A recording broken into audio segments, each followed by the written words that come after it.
A cromatografia é um método físico-químico de separação na qual os compostos presentes em uma mistura são distribuídos entre uma fase estacionária e uma fase móvel. A separação ocorre porque os componentes têm diferentes afinidades com a fase estacionária e com a fase móvel, deslocando-se com diferentes velocidades pelo sistema. Aqui vamos direcionar os métodos cromatográficos para aplicabilidade na separação de amostras de origem proteica, limitando dessa forma a utilização dessa técnica na análise proteômica. Então vamos abordar a cromatografia líquida clássica em colunas sob baixa pressão, a cromatografia líquida de alta performance, conhecida pela sigla HPLC, e a cromatografia gasosa.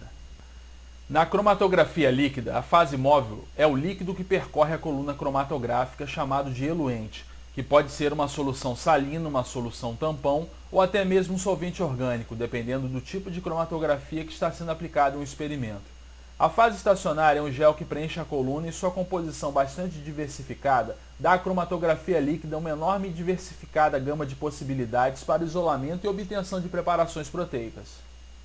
A resolução de uma coluna cromatográfica, que significa a capacidade de distinguir as diferentes frações de uma amostra durante o processo de análise, depende do tipo de eluente da fase móvel, do tipo de resina ou gel da fase estacionária, da altura da coluna, do fluxo ou vazão do eluente pela coluna, da temperatura e de uma série de outros fatores.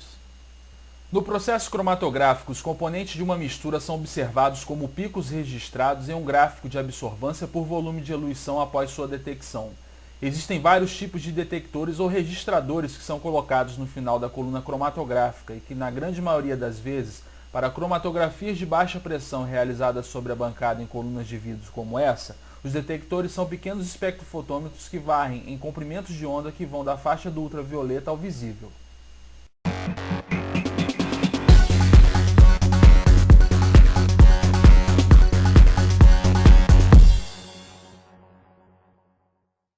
A cromatografia oferece muitas possibilidades para o isolamento e obtenção de preparações proteicas com alto grau de purificação e homogeneidade.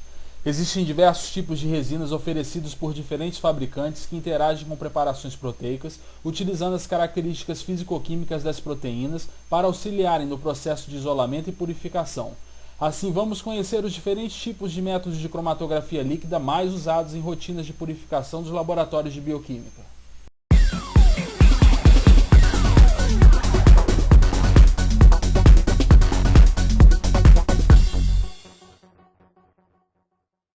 A cromatografia de gel-exclusão ou peneira molecular é um tipo de cromatografia líquida onde as proteínas são separadas em função da sua forma e do seu peso molecular. A resina é composta por esferas com furos ou canais de tamanhos variados. Uma amostra contendo proteínas de diferentes volumes, ao ser aplicada na coluna, terá seu conjunto de proteínas separados da seguinte maneira. Proteínas de tamanho maior passam por fora das esferas e são eluídas primeiro. Proteínas de tamanho menor conseguem entrar nos buracos das esferas, fazendo um percurso maior, interagindo mais com a coluna, sendo eluídas depois.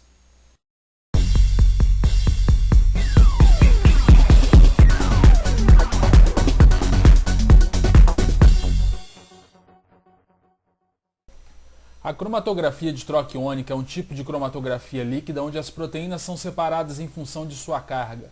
Dessa forma, tipos de resinas com trocadores específicos são utilizadas.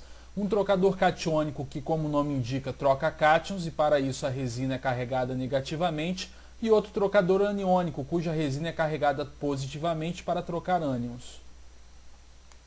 A propriedade que cada um destes tipos de trocador possui de efetuar essas trocas depende do pKa de seu grupo de troca e por isso existem trocadores fortes e fracos. Tão importante quanto o tipo de trocador na fase estacionária é o pH do tampão utilizado como eluente na fase móvel. Esse pH determinará a carga das proteínas da amostra, dessa vez em função do ponto isoelétrico.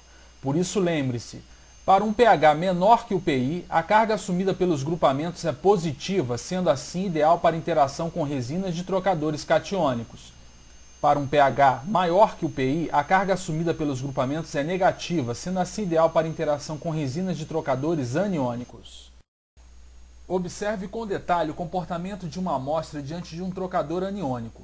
A resina carregada positivamente através de seus grupamentos de troca específicos interage com os grupos negativos das proteínas, retendo-as na coluna. Dessa forma, serão eluídas as proteínas com grupos de carga igual ao da coluna, nesse caso, aquelas que apresentarem carga positiva por meio de repulsão. Para a eluição das proteínas que ficaram retidas na coluna, recomenda-se utilizar ou um gradiente de pH ou um gradiente salínico. As proteínas costumam se soltar da coluna quando entram em contato com cloreto de sódio na concentração entre 0,5 e 0,6 molar.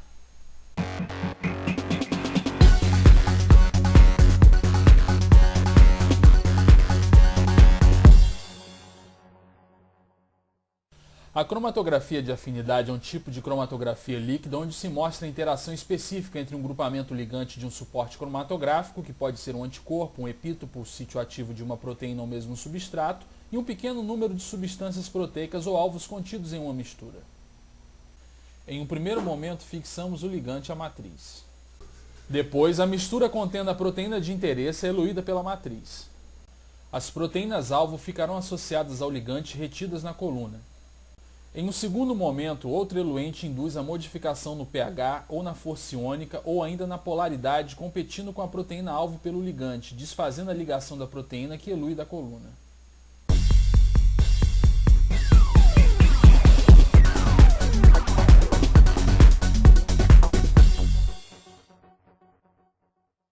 Para falar do próximo tipo de cromatografia, iremos recorrer ao HPLC.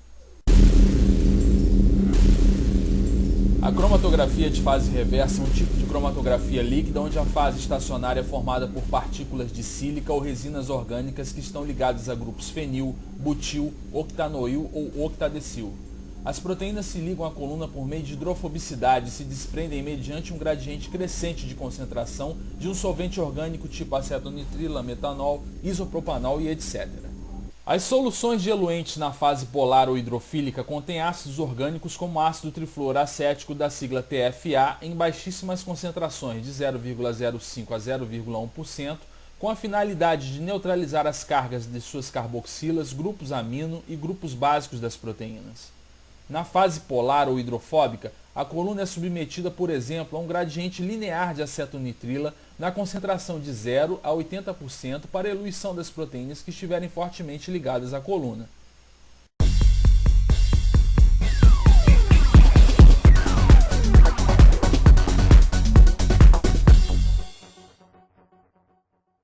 A cromatografia gasosa é amplamente utilizada para análises quantitativas e qualitativas de espécies químicas e para determinar constantes termoquímicas tais como os calores de solução e vaporização, pressão de vapor e coeficiente de atividade. A cromatografia de gás é também utilizada para monitorar os processos industriais de forma automática na indústria petroquímica, por exemplo, onde periodicamente analisam-se as correntes de gás e realizam-se as reações para compensar as variações não desejadas. O aparelho utilizado para esse tipo de cromatografia é o cromatógrafo a gás.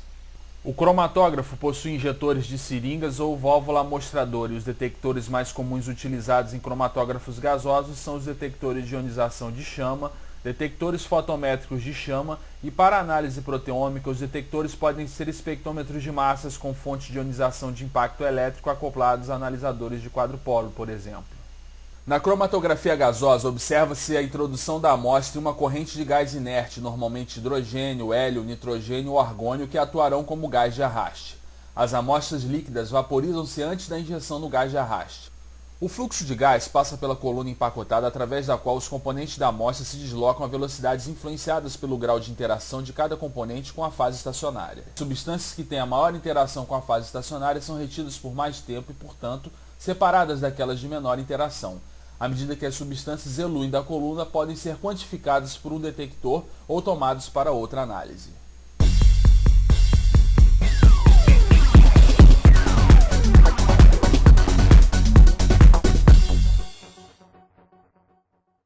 Espero que tenha sido possível dar a vocês uma visão geral sobre os métodos cromatográficos com esse pequeno conjunto de informações. Esse material é um conteúdo introdutório destinado a estudantes de graduação que desejem um futuro próximo aprofundarem-se nas técnicas que foram abordadas nos vídeos apresentados. Muito obrigado por sua atenção.